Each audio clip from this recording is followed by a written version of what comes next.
Harlan Ellison writes, Luke Skywalker is a nerd and Darth Vader sucks Runny eggs.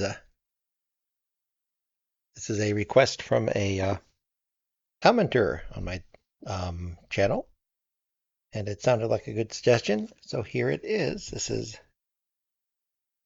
from Harlan Ellison's Watching, and first appeared in Los Angeles, August 1977, and Gallery, March 1978. Bad-mouthing Star Wars these days is considered a felony on a level with spitting on the American flag, denigrating motherhood, admitting you hate apple pie, or trying to dope Seattle Slew. In the hysterical wake of all stops-out media hype, uncritically slavish reviews, effulgent word-of-mouth praise, and the chance of being trampled to death by ex-Star Trek groupies who've had their epiphany conversion as they queue up to see the film for the 6th or 8th time, anyone daring to suggest that Star Wars is less monumental than the discovery of the fulcrum and lever runs the risk of being disemboweled by terminal acne cases. This lemming-like hegira to worship at the shrine of director George Lucas and the return of entertainment has been so carefully orchestrated that otherwise sane and rational film-goers, whose desiccated sophistication has led them to find flaws in even such damn-near perfect movies as The Conversation, Taxi Driver, Oh God, and Nashville, roll their eyes and clap their hands in childish delight. And I think childish is the operative word in this lunatic situation. And though I find the role of spectre at the banquet somewhat less than salutary for my social life, as a practicing writer of fantasy, into which genre, science fiction, and space opera of the Star Wars variety plonk comfortably, I'm afraid I must reluctantly piss on the parade. Hollywood has never understood the difference between making science fiction films and making westerns, spy thrillers, Dr. Kildare flicks, historical adventures, and contemporary dramas. In an industry where nothing succeeds as consistently as repeated failure, the ex-CPAs, ex-mailroom boys, ex-hairdressers, and ex-agents who become producers conceive of imaginative fiction as just another shoot-'em-up with laser rifles. They have a plethora of hype, but a dearth of inventiveness. And they think of films in terms of making the deal, not of presenting the logical story. For most of these yahoos, a film is anything they can get Streisand and McQueen and Pacino to star in. The script can come later. What the hell does it matter if it's good, bad, or imbecilic, just as long as the names of the stars can be featured above the title? But science fiction is a very special genre. It is the game of what if. What if we were forced to abandon the land and adapt physically to life in the seas? What if everyone was telepathic and could read everyone else's mind? How could you commit a murder and not be discovered when your thoughts gave you away? What if the male contraceptive pill became as common as the one women use? What if? And playing that game is the core of the story, but it must be internally consistent. It must have a much more rigorous logic than an ordinary mimetic story, because you are asking the audience to suspend its disbelief, to go with you into a completely new, never-before-existed landscape. If what goes on in the story is irrational and diffuse, then it all comes up looking like spinach. But Hollywood doesn't understand that. They make films like Star Wars that are nothing but The Prisoner of Zenda or some half-wit Wild West adventure in outer space. Good science fiction films have been few and far between. I suggest, as a quality level toward which to strive, the following films: Charlie, 1984, The Shape of Things to Come, Wild in the Streets, The Conversation, A Boy and His Dog. And there are a few others. But they grow harder and harder to name, because all the films that we thought were great, like 2001, become in retrospect merely exercises in special effects.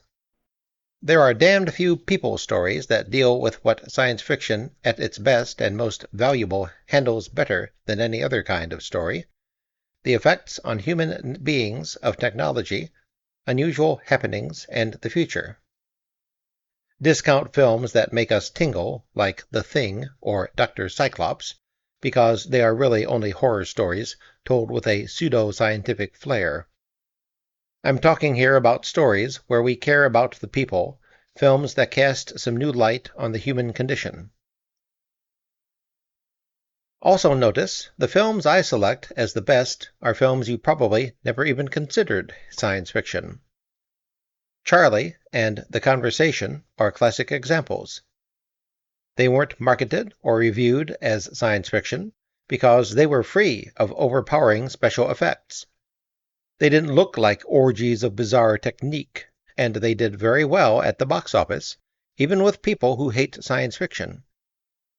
Because they were people stories. They couldn't have happened without the scientific bases, but they took those technological advances, raising the IQ of an idiot by chemical means in one case, and electronic surveillance in the other, and dealt with them in terms of human angst. This important measure of worth is missing entirely from Star Wars. But before I enumerate the dangers of this classic, simple-minded shootout movie, let me give you a few horror stories. Incident. During the third weekend in June, for $3,000, the only thing short of bamboo shoots under the fingernails that could get me to do it, I spoke at something called Space Con 4, held at the Los Angeles Convention Center. In the neighborhood of 10,000 people attended this combined Star Trek, space science, TV addict media melange, a hyperventilated wacko-freako-devo 2-day blast that served as cheap thrill fix for a tidal wave of incipient jellybrains, who would rather sit in front of the tube having their minds turned to puree of bat guano than have to deal with the real world in any lovely way. Traditionally, the dealers' rooms, wherein one can buy, at usurious rates, Spock ears, Federation Starship Gold braid and frogging, German versions of Star Trek comics, and hairballs called tribbles, as a place where the Trek reigned supreme. A wad of Kleenex authenticated as being the very item William Shatner honked into during the legendary phlegm epidemic of the second year of the series could bring a price that would permit the dealer to return to his native island a rich grandee. In June, however, Star Wars had been open for nearly 3 weeks, and those who formerly festooned themselves with buttons that said, "Live long and prosper," or "Take a Klingon to lunch," now paraded around wearing buttons that proclaimed "Let the Wookiee win" and "Jedi Knight," and the catchphrase that has replaced the splay-fingered Vulcan greeting of Star Trek, "May the Force be with you."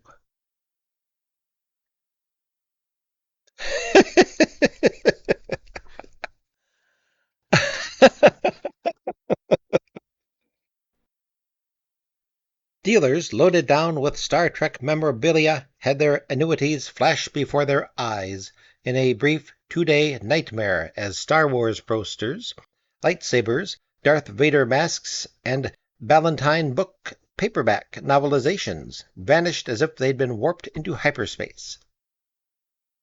Even panels of erudite writers and NASA space shuttle engineers were overwhelmed with trivial badinage about Star Wars and the effects it would have on the course of Western civilization. And the only adverse criticism of any kind I heard from anyone was a comment from the science fiction writer Alan Dean Foster, who had just handed in the manuscript of the novelized sequel to Ballantine, a comment that removed, finally, the vestige of ambivalence I'd had about bad rapping Star Wars. That comment in a moment. But first another.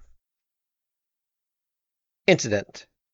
I called Tony to ask him if he and Gail wanted to go to dinner. Gail sounded terrible. "What's the matter?" I asked, thinking maybe Tony had gone back to the bottle. "I haven't seen him in a week," she wailed, actually crying over the phone. "Where the hell is he?" I asked, thinking maybe I'd have to go pry him out of an X-rated motel down on Ventura Boulevard. "He's seeing Star Wars," she said, sobbing. "I think he's seen it 15 or 16, maybe more times. He won't come out of the theater except to come home and shower and then go find another place where it's playing. What am I going to do?" Incident. I stopped off at A1 Record Finders to pick up the new Jaco Pastorius side, and the dude behind the counter asked me if I'd seen it. No name, just it, like the second or third coming. So I ran a few negatives, and then I noticed these two teenage kids lounging against one of the record bins, giving me sidelong glances one usually reserves for butchers who have a thumb on the scales. I had to go out to my car, parked right in front of the shop, and they watched me. When I returned to the shop and resumed the conversation, the two young gentlemen walked out, got their bicycles from the wall, and crossed the street right beside my car. The neatly furrowed gash that runs from my left front fender all the way to the left rear tire well, handsomely engraved with a house key held tightly in a teenaged fist, is charming testimony to the religious fervor Star Wars junkies manifest. Fortunately, I drive a very old, very funky car, and the gash doesn't distress me overmuch. But if I ever need crazed true believers to help me kill for the love of Kali, liberate the Holy Grail, or save America from the Red Menace, I will begin my recruiting activities at the Avco Cinema Center on Wilshire. These three incidents are only grassroots reflections of the blind fanaticism Star Wars has generated in such pro- and anti-establishment journals as New Times, New York, New West, American Film, and Time Magazine. Good old Time Magazine that set off the main charge with its 6-page 4-color May 30th story and banner-headlined cover, "Inside the Year's Best Movie." That's what I hate about Time, they're so wishy-washy. Time was so determined to love that film, they even told an outright lie.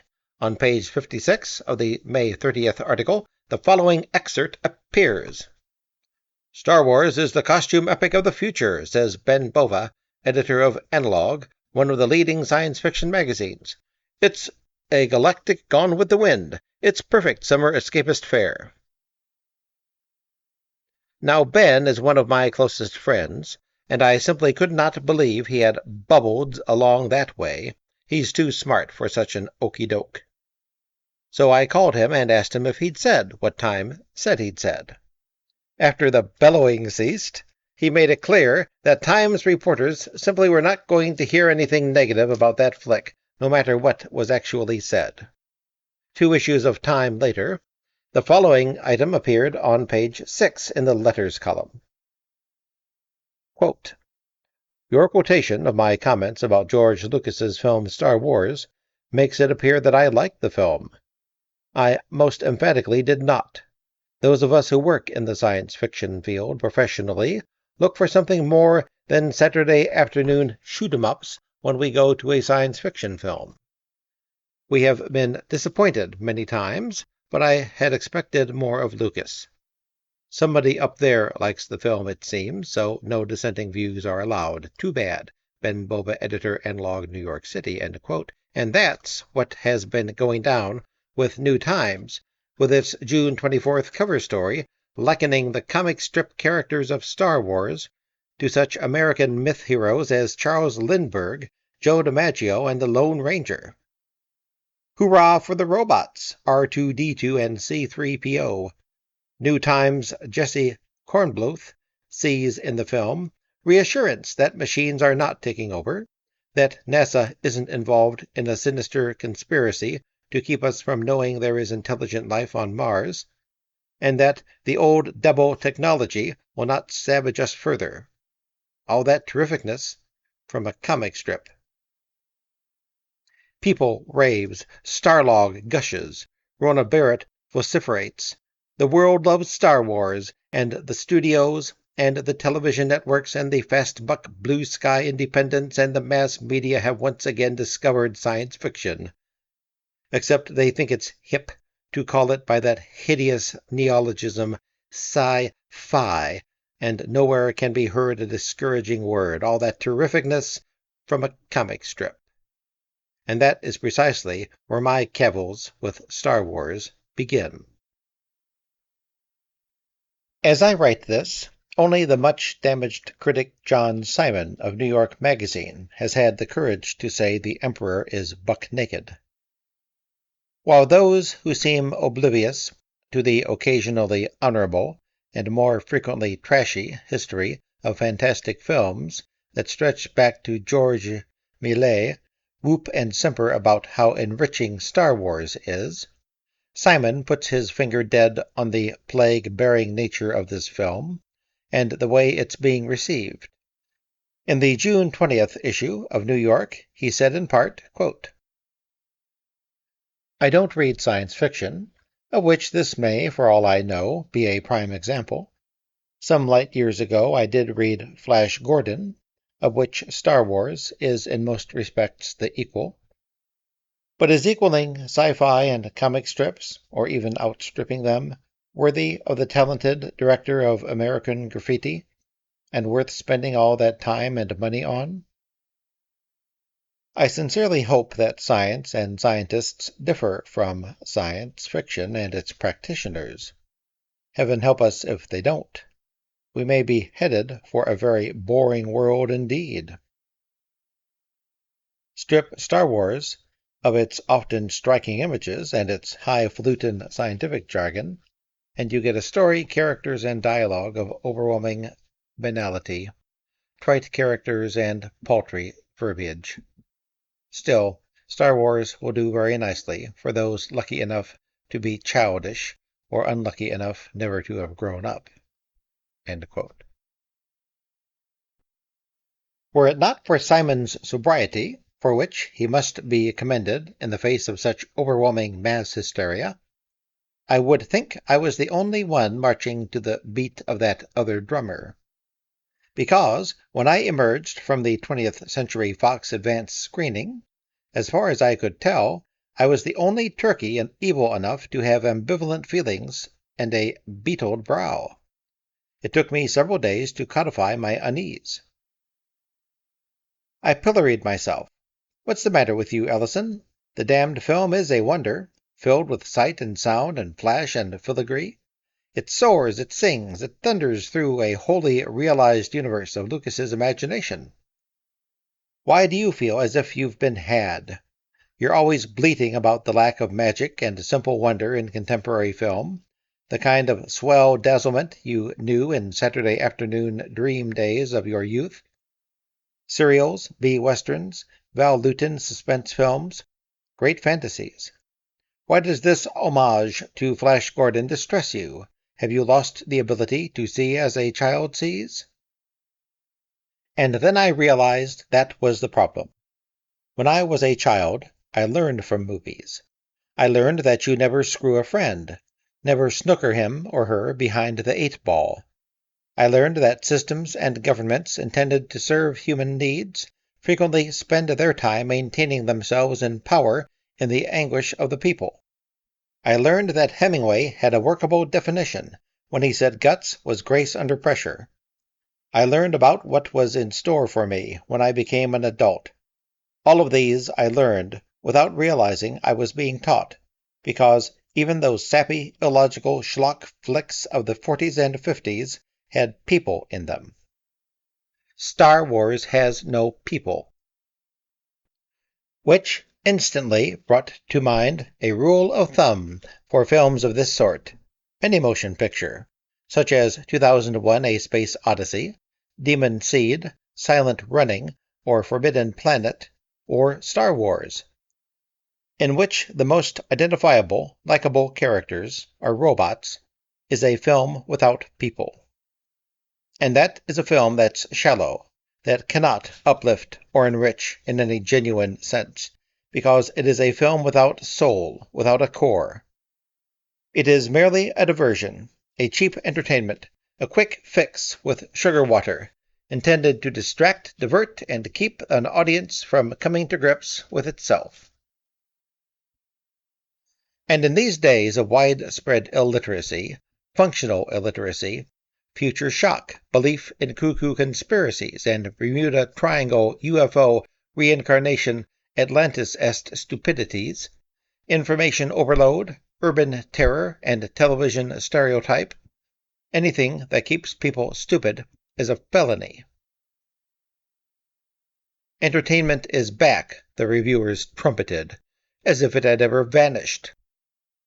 Nabokov is entertainment. Shakespeare is entertainment. Catherine Ann Porter is entertainment. Must entertainment be synonymous with mindless or without content? How foolish of us to have thought Mary Shelley's Frankenstein was entertaining, or Poe or Pinter or Scorsese's Taxi Driver. Troubling, yes. Forcing us to think, yes. But entertainment nonetheless. But not Star Wars. For all of its length, for all of its astonishing technical expertise, its headlong plunge, and its stunning effects, at no time can one discern the passage of a thought. It is all bread and circuses. The human heart is never touched, the lives are unexamined, the characters are comic strip stereotypes. But that's the point, is the single defense I get when I alienate myself at dinner parties by my negativity. It's supposed to be mindless, I'm told. And then those professorial types who are safe in loving Star Wars, where they might be attacked for reading the latest Robert Silverberg or Thomas Dish of SF novel, explain to me as carefully and quietly as one would a retarded child that Star Wars is a return to the worship of the eternal verities, honor, truth, fighting evil, all black and white. Try black and white in a world of credit cards, punk rock, mastectomies, Watergate, the rise of homegrown Nazism, Anita Bryant, and the terrifying fact that more than half of all serious crimes in the United States are committed by people between the ages of 10 and 17, and that includes rape, murder, robbery, aggravated assault, and burglary. In the real world, anything that keeps people stupid is hardly a chuckleable item. And for several weeks, I resisted putting Star Wars in that category. It was fun, I told myself.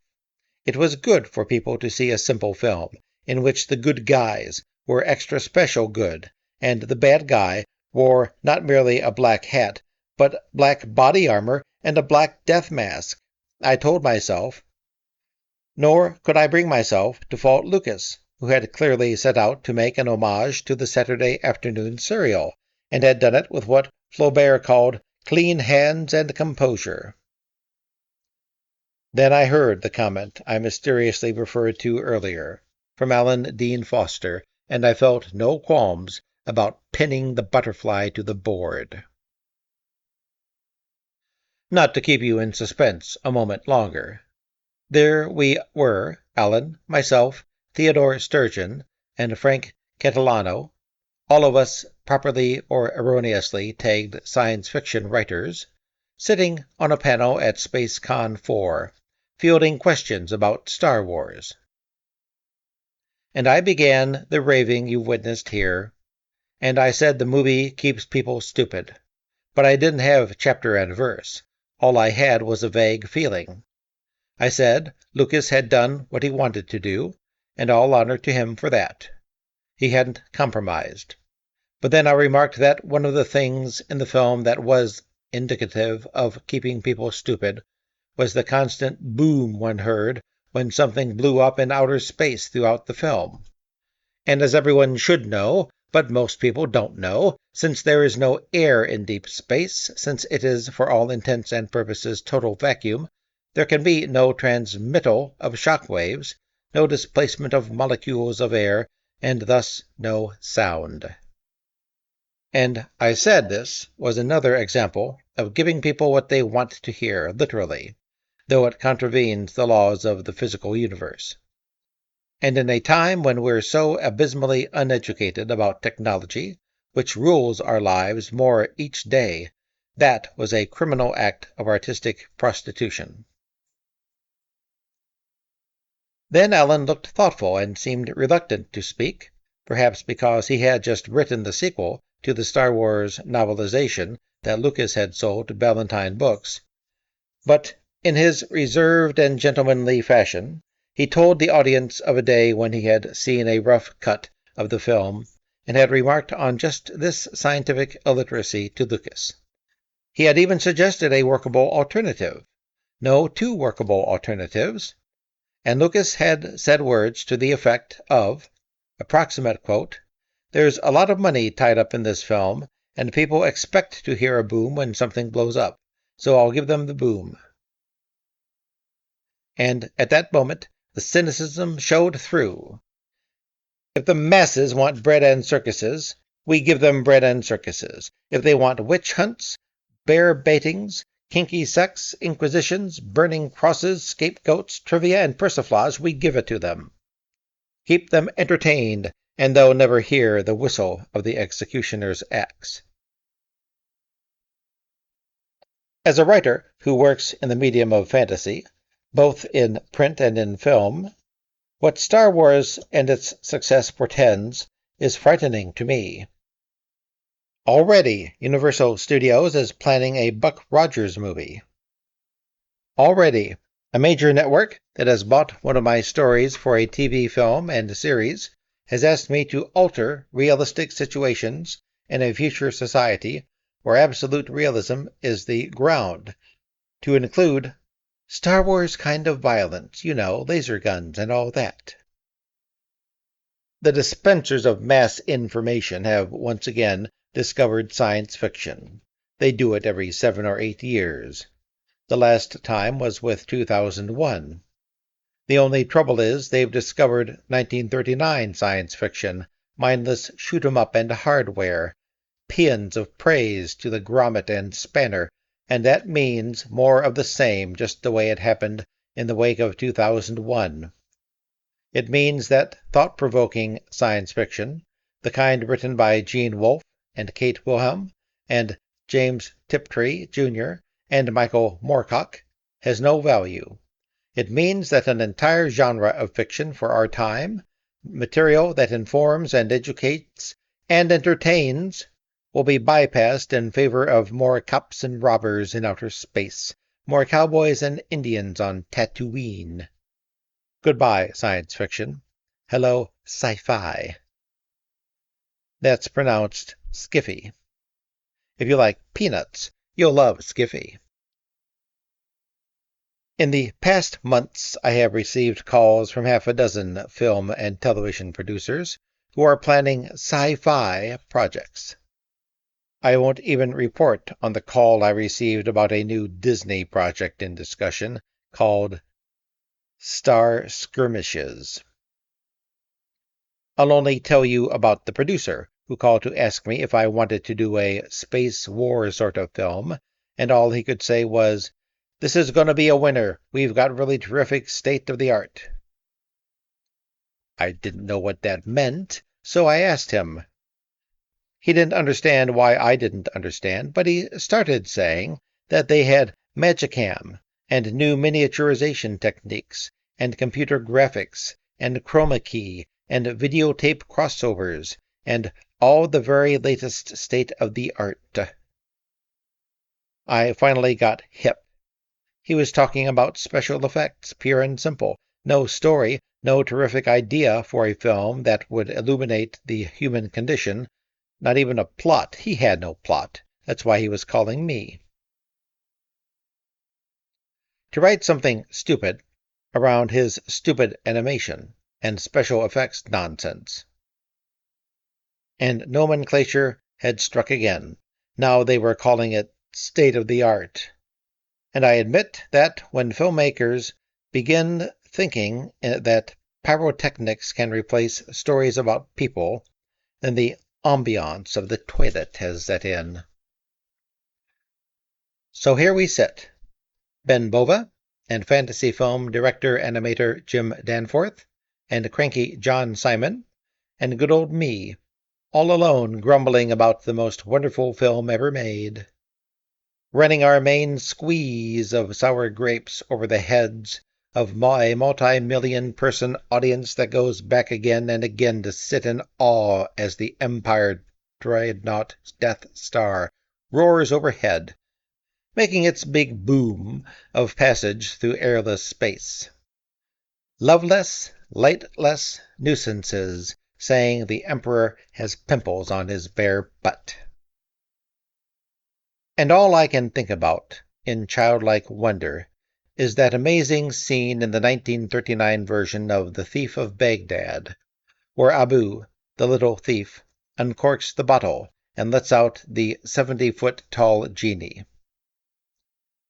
And I ask myself, if Star Wars is so goddamned good, how's it come all I can think about is a dumb fantasy made almost 40 years ago that taught me so much about fighting to stay free and individualism and love and the value of friendship and honor? And why do I remember that moment of characterization, when the evil vizier, Jafar, as evil as Darth Vader any day, shows how vulnerable his love for the Caliph's daughter has made him? Was that movie less entertaining because the evil villain had a touch of identifiable humanity? Yeah, I sit and think all that, and in my adolescent heart of hearts, I know that Luke Skywalker is a nerd. Darth Vader sucks runny eggs, and I'm available for lightsaber duels any Wednesday between the hours of D2 and 3 p.o. Thank you for listening, and I hope your weekend is pleasant.